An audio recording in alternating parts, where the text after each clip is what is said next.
My name is Shaun Spiers. I'm Chief Executive of the Campaign to Protect Rural England, and CPRE is the largest third-party participant in the planning system in the country, or in England. We have groups across England who engage very seriously in trying to shape local plans and regional plans, and also scrutinising planning decisions that are made.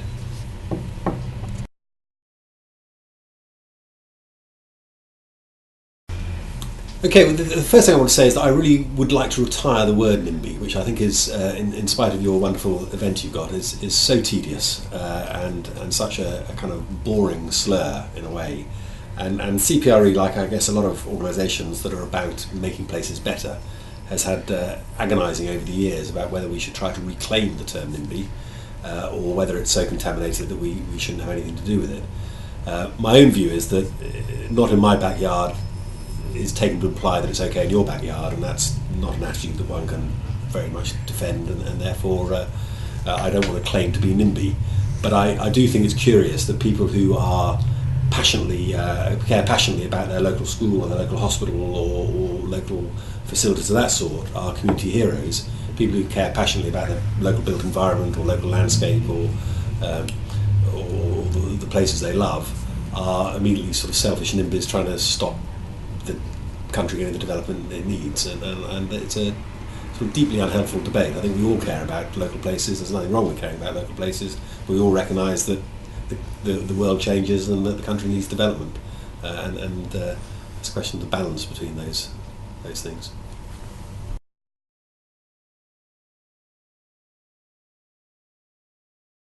There's an obvious extent to which the geography of England in particular, and I guess the culture and history of England make objections to large-scale development in the countryside more likely, because we are such a tightly packed country. But also I think there's, I hesitate to try and pretend I've got any great knowledge of this, but we did have the Industrial Revolution earlier and the sort of Arcadian myth earlier, and there's bountiful evidence that if you look at what people in the trenches in the First World War were thinking of, they were thinking of a sort of a rural England, even if they came from towns and cities, in a way that probably wasn't true for other countries. So I think there is something particularly deep in kind of English identity about the countryside, whether you were born in a town or city, or born in the countryside. So yeah, I think England is more fruitful territory for some of these protests than some other countries, and that's actually also partly why we retained so much countryside in such a densely packed and rather commercially minded country. It really is an extraordinary achievement that we still do have a lot of countryside. We still have a kind of fairly clear distinction between town and city in a way that doesn't exist in a lot of other countries, even much more sparsely populated countries. Of course, the proponents of much greater development will sort of say the built-up area is only 8 or 12% or whatever figures they're using, therefore there's a hell of a lot of countryside to develop. We of course prefer to say, look how well we've done and how much better a country we are for protecting our natural beauty.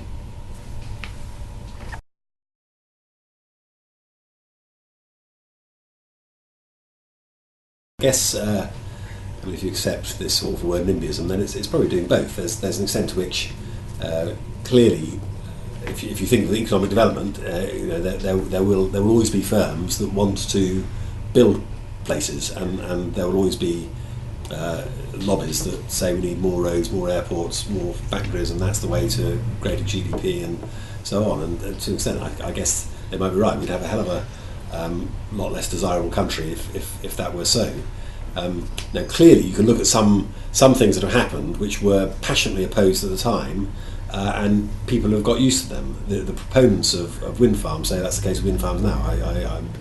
I'm slightly sceptical about that, but I know, for instance, that the CPRE was quite opposed to Rutland Water being developed taking up half a county of Rutland, and now everybody regards it as a great amenity, and probably our branch in Rutland would be opposed to any great changes to Rutland Water. So these things can, attitudes can change, but I think what you can be absolutely certain about is if there weren't people who are called NIMBYs out to protect their local areas and beautify them and care for them, then the country would be a lot less worth living in than it is now, and that applies in urban areas as much as rural areas. So you do need a powerful force of people to say, no, hold on, we don't need that, that's only driven by money, that's uglifying, that's destroying our amenity. And frankly, you can look around also at a lot of developments, particularly some of the road developments, the Westway and things like that, and think, there must have been a better way to do this. If there'd been a more powerful lobby, then we'd have less pollution and a better quality of life now.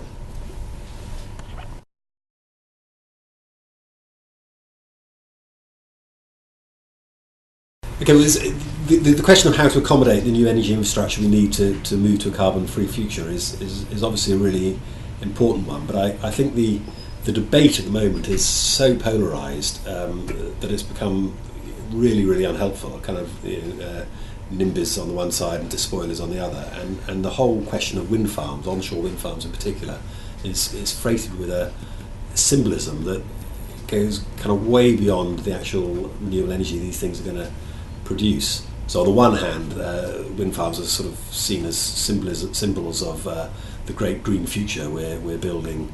While we're also building a third runway at Heathrow, and the geographer, Cambridge geographer Susan Owens spoke at a CPRE event where she said that we shouldn't be building wind farms in our wildest landscapes in order to carry on driving and flying as much as we like, and I think that's clearly absolutely true.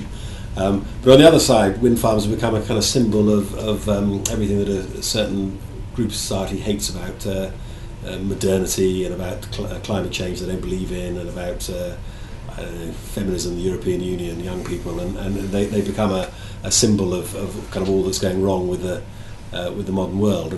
And we need to try and move away from those symbols and say, we do need to move to a renewable energy system. Onshore wind farms have a place in that, but they should clearly be developed with sensitivity to the landscape, and they should only be developed where they're actually going to produce a lot of renewable energy and not churn up a whole lot of peat and cause some undesirable side effects.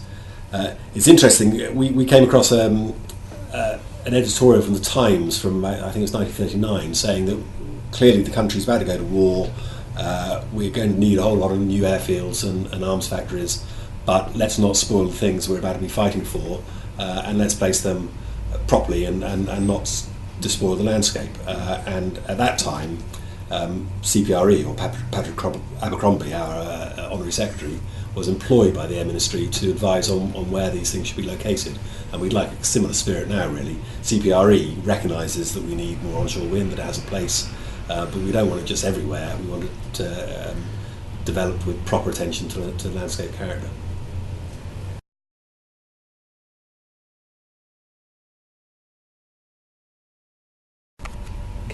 I guess you can't really compromise on large-scale infrastructure. Either you're going to have the thing or you're not. You're going to have the road or you're going to have the power station. You can argue about where exactly it goes, but it's difficult to compromise on the fact of having a large bit of kit. I think the really important point can be about the process, and if people think there's a fair process, then they may have a sort of undesirable development built very near them, and that's going to be upsetting and damage the quality of life, and I think we recognise that in some cases is going to happen. But if people feel there's been a fair and legitimate and open process, then they're going to feel better about it, or less bad about it. And there's an interesting piece of research, particularly on energy infrastructure, by Manchester University, Beyond NIMBYism, where they interviewed over 3,000 people about different developments taking place, I think largely in their area. And the conclusion is that rather than trying to dismiss and undermine legitimate questioning and criticism of particular renewable energy projects, industry and policymakers should instead focus on protecting and nurturing social consent for what is a key part of the low-carbon future. And it seems to me that a lot of developers don't do that. A lot of developers just reach for their kind of rather tired lexicon of condemning people as NIMBYs, and immediately you get in entrenched positions. So it's not a question of compromise, but it is a question of legitimacy of the planning process. And the legitimacy of the planning process has diminished in recent years. It's become much more centralised, much more top-down. People feel much less able to have a say. And of course that will entrench oppositional attitudes. The second question is whether you can whether aesthetics and considerate design can help, and I think it can in the longer term. I think with housing there's a particular sense that almost any houses are going to be built in a rural village are going to be poorly designed, shoddy sort of houses you don't want to live in, not beautifying at all. And there's no sense that, great, we're going to get a lovely development which is going to be kind of building the Cotswold villages of the future. But if design were better, and anybody can point to developments in rural areas as well as urban areas which are positively enhancing, if that was more the norm, then there would be less opposition to development. I think if high-speed rail goes ahead, that's going to be an interesting case study, because one looks now at the sort of great viaducts of the Victorian railway boom, and they're wonderful edifices, enhancing even quite beautiful countryside. Now, whether it takes 150 odd years to achieve that, I don't know, but I think there are examples of transport infrastructure which, although it's not natural beauty, and there'd be serious concerns in an organisation like CPRE about having some of those developments in designated landscapes, they can nevertheless be beautiful in their own right.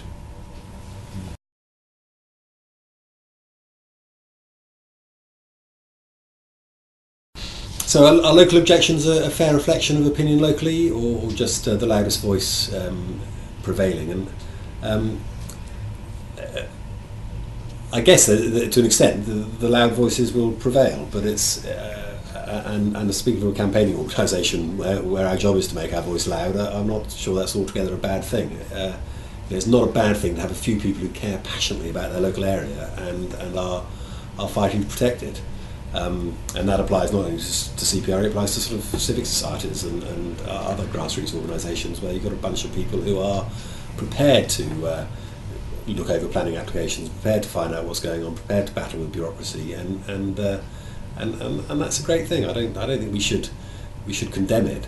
Clearly, the downside of that might be that you get a bunch of affluent, influential people who sort of stop us getting the affordable housing we need, or the cheap supermarkets, or whatever. But that's why we work within the context of a democratic political system. And at the end of the day, any campaigning group recognises that it's not always going to prevail. That then there are other factors weighed in the balance, and CPRE will quite often be up against house builders and developers and other interests, generally very much better funded than we are, and able to afford bigger lawyers and more lawyers and so on. But at the end of the day, it's the job of politicians to decide, elected politicians to decide where developments go. But I also think if you look more generally at history and how change happens, it happens through sort of small groups of very passionate people, and that makes society better. We should be pleased with that.